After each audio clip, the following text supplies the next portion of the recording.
I now take this opportunity to introduce Dr. Noah Belraj sir.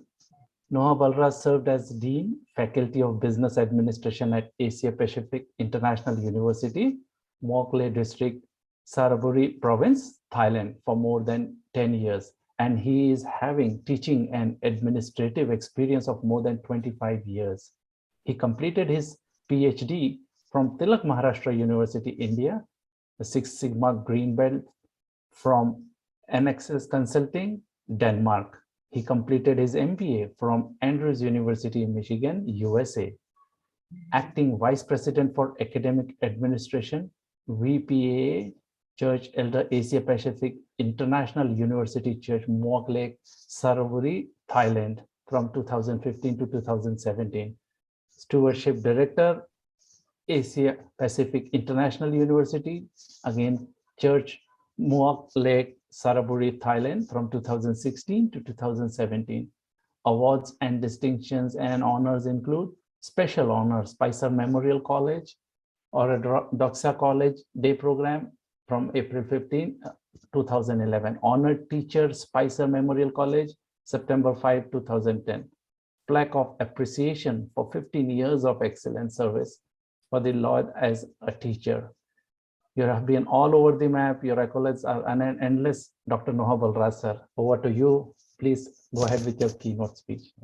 I really appreciate for the kind introduction of Dr. Manoj. And I would like to thank Dr. Prakash for this opportunity that he has created and provided a platform where we could share the thoughts and views and experience what we have gained over the period of time. Can I share my screen, sir? Please, go Thank ahead. you, sir. Thank you. This topic, I think it cannot go outdated. And I really appreciate for Dr. Krishna Kumar, who has highlighted some of the upsides and downsides of this wonderful topic, material, energy, and environment. I think these are those important things for human living. Let me give you a different perspective on this. When we look at the problem, looking at organizations, do organizations analyze consumer growth goals? I'm not sure how many of you have thought about this, but I've done a research on this to find out how do they consider consumers' growth goals.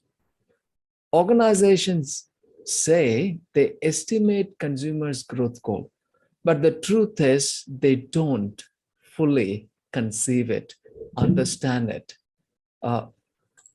So do organizations lie about their estimation about what they do in terms of connecting with consumers' growth goal?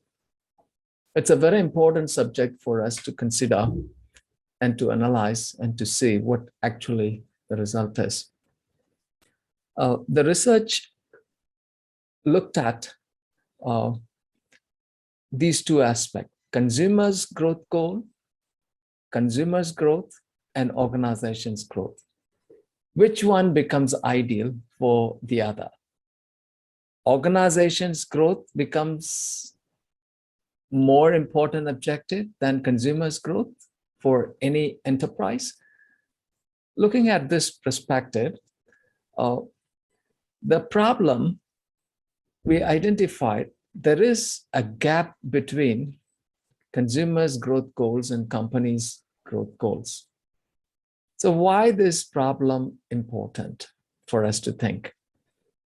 Looking at growth, growth is the point of business.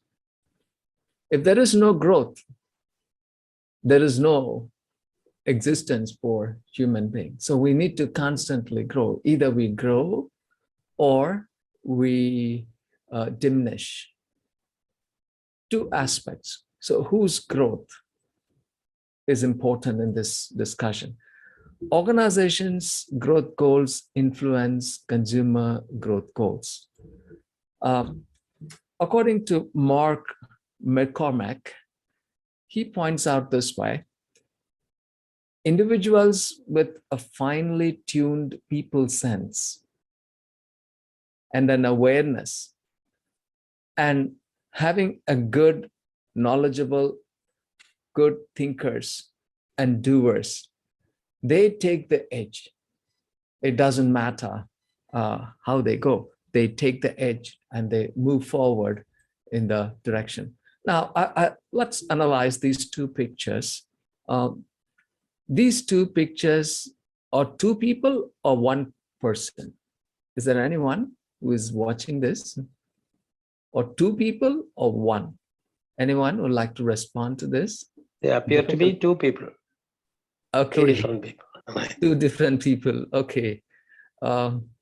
Thank you, Dr. Krishna Kumar. Actually, they are one person. So looking at sustainability, looking at materials, looking at energy, environment, I thought this would be a very apt example, before and after. So when it comes to global issues, global problems, we try to manage problems cosmetically, applying certain thing externally, but not inside. But the problem lies inside. The problem lies inside.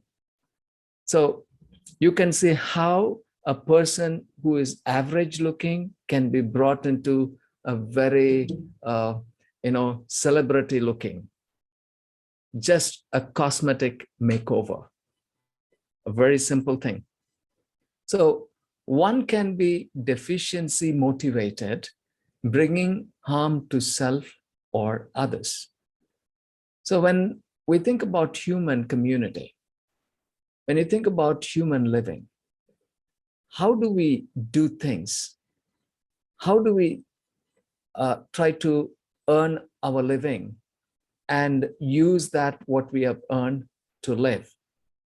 Is a very pertinent question for every human being on this earth. So are we deficiency motivated to go behind certain things on cosmetic makeover and show and give an appearance that everything is okay, we are doing well because we have been accepted, but inside is the same? So there should be a change from inside out. And that is real change. We can't go with outside, inside change. We have to come out with inside, outside change. And that is the main issue that we can see across the globe, There is something that is being projected, but actually inside there is something. So having an extreme fixation on a natural need can lead to neurotic and destructive behavior.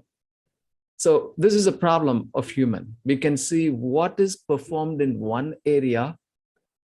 We can apply the concepts and principles of the same thing in the next area of human activity, because the human is the one who does both the activities or all the activities for living, either at home, business, with friends, outside, inside, it's human.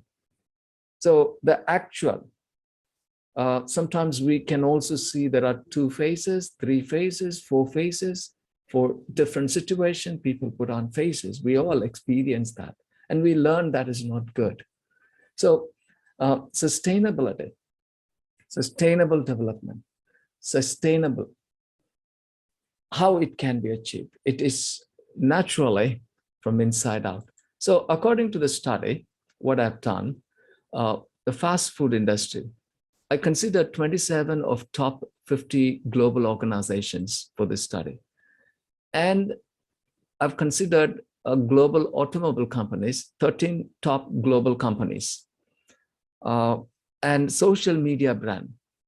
We see social media platforms of brand is 18 of 20 organizations. And we can count these because these social media platforms, few of them, they dominate, and they are just, people use that, and they have a lot of consumers for that.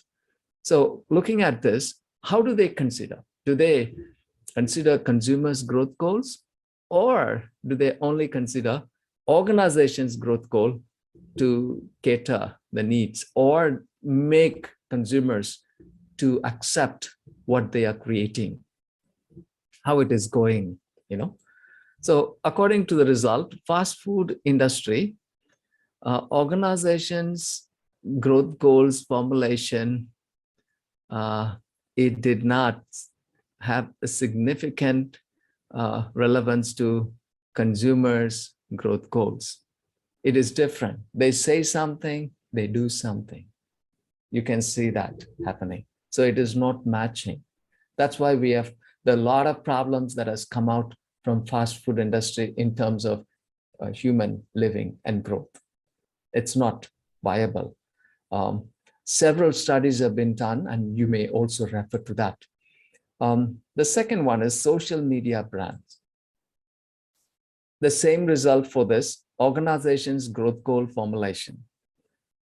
There's no significant, not significant to consumers' growth goals. So obvious, because there is something here we can see when you look at social media brand, they're trying to connect people with others and collect data, and they sell it. This is so, people learn this, and it is very, people know this actually. And it is also the way how you can control. So this is all devices that have been, so how do we think about sustainability? Sustainability for few or sustainability for all across the globe? Another question for us to think. There's a study, Marks and Spencer, they have come up with. Look at this study on one area. 1% engagement produces 2.9% increase in sales per square meter. So you can see 1% engagement. So what is a percentage of our engagement or industry's engagement, employees' engagement, employers' engagement in terms of effort put in the direction of sustainable development on material, energy, and the environment? Look at Tesla has come up with beautiful cars, wonderful cars, and everybody is fascinated with that. And you know, though it has come up with wonderful, they call it, you know, the energy that they use for that is sustainable. But research shows that only when the car is run for 150,000 kilometers, that is 150,000 kilometers, only then sustainability can be obtained. So is it a gimmick that is put in the front? So you can see the problem lies beneath, you know, a show, a cosmetic makeover. Undoubtedly, the efforts are good, but is it a long term? Is it something that is going to help us? You know, is it much different from what we are doing now? There are other sustainable things, For example, if you look at the periodic table, you can see some rare gases. You know, those gases, they've designed engines based on those gases. Once you fill with the gas, it is for lifetime. You don't need to worry. But those efforts were suppressed. Those efforts were suppressed. It is not allowed. So this is according to Marks and Spencer's. So there is something, what I'm trying to say here is there is an agenda for bringing out destruction in the environment and coming up with policies, an agenda to come up with new agenda to take control of human mind, you know, Let's not forget this one, because these are unpopular themes which are not spoken widely, where the medias don't promote this. And it seems to be obvious that when you look at those things, what people talk in terms of conspiracy, when we deeply study, it makes a lot of sense. Because something which is suppressed, it seems to be controversial, it seems to be a threat, but in actual term, people are voicing out, they are telling about some truth. And this is realized by all of us. So let's look at J.C. Penney. Now, they have come up with this thinking based on their research. Higher engagement produce higher sales. Higher engagement produce higher sustainability. So if we engage in certain things, there is growth in that. So the growth of sustainability depends on engagement in terms of policies, in terms of solving the issue in human factor. But it's a very challenging, it cannot be solved 100%, but it is an ongoing process. We cannot come to a conclusion, oh, we have solved the problem. No, we cannot. Because all of us are trying to earn our living. That is the basic foundation, earn our living and use what we have earned for living. So, and there is a lot of competition and there is a lot of scarcity. And we try to look for, space, look for material, look for. So organizations, how they need to, they can put a lot of effort compared to an individual. They can change, but do they have time? Do they have resources? Do they have discernment? Discernment, we mean here, what is right and what is wrong. Do they have that? That's a question. Connecting people, product, and profits in terms of material, energy, environment, and sustainability. Sustainability can be about much more than our response. It is an opportunity. It is a set of behavior, integrated into an organization's culture. That is rightly said. It is set of behavior, and behavior is influenced by our values and beliefs. What are our values and beliefs when we want to earn our living? When we want, whether company or individual, all are trying to earn a living in a small set of people or in a larger group of people. I like this thinker who has come up with this wonderful thought. Look at this, the land. Look at the next part, the upper part of the land, green, and the environment. And from the environment, we derive materials. And from the environment, we also produce energy. But the question is, who is the problem here? It is a human factor that is a problem. Human factor that is a problem. How do we live? Do we live our greed? Or do we live in terms of satisfying our needs for survival, growth, and profitability? So it is so vital for us to think. So the problem lies in human factor. And human factor can be brought into limelight when we sit and study and discuss, because there's a natural, or we can say inherently, each of us are liable to do something shortcut, something that is not sustainable. And as an organization, designing sustainable policies, and these sustainable policies cannot be designed based on one's perception. It should be based on truth about the reality, about environment, how we can preserve it, and human beings are knowledgeable in this area, how they can move forward, environment. The Western world has dumped a lot of waste materials in the oceans. And today they are making that as a problem projected, that we are destroying the environment. You know, G20 summit. I hope you are keeping track of these uh, meetings. G20 that was held last year in November. The president of the United States of America, he came with 85 vehicles,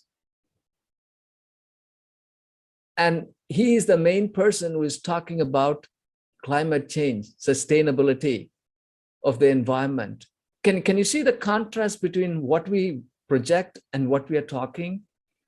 So it is not simply about something that we can think in terms of, as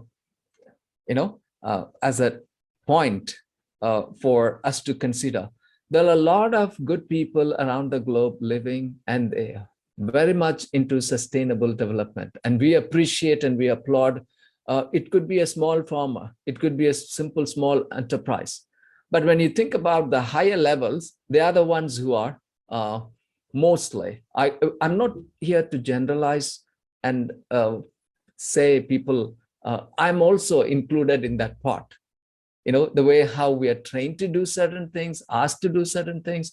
So, but it is a humanity problem. And how do we do it is a problem, is a question mark for all of us. Let me finish with this.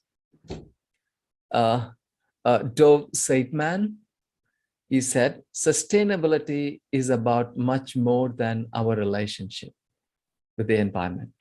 It is about a relationship with ourselves and communities and our institutions. How do we love the place where we live? How do we relate? How do we think about our community, our people, ourselves? And it is not only human. Think about the number of animals that live, number of birds that are living. So sustainability, it's a question. And as we deeply look in, as we deeply dig, and as we look into this issue about materials, how we can manage that energy, how we can obtain it, without harming, impacting negatively on the environment, and how we can preserve and keep the environment clean. It is all connected with this important aspect. It is a moral obligation. It is a moral obligation. It is a moral obligation. And we should not forget this. This is deeply rooted in human morality. It comes into that part. So I appreciate for listening. And this is a simple thought that I like to share with all of us in this wonderful international conference. And I thank Dr. Prakash and Dr. Manoj and others who have joined. May God bless you as you continue to learn this and do those things what is needed for us in a small scale and keep moving into a medium and large scale on sustainability development. Thank you, sir. Thank you very much, sir. Thank you very much, Dr. Noah Belraj, sir, for the lovely presentation and trying to, make us think about humanity, the problem of humanity, and everybody's contribution, especially about the G20 summit and President of the United States, what you mentioned. It's easy to talk and discuss, but practically everybody needs to do his or her own bit. You do what you got to do and make this planet Earth a better place for humanity, for our next generations, and so on. Thank you very much for your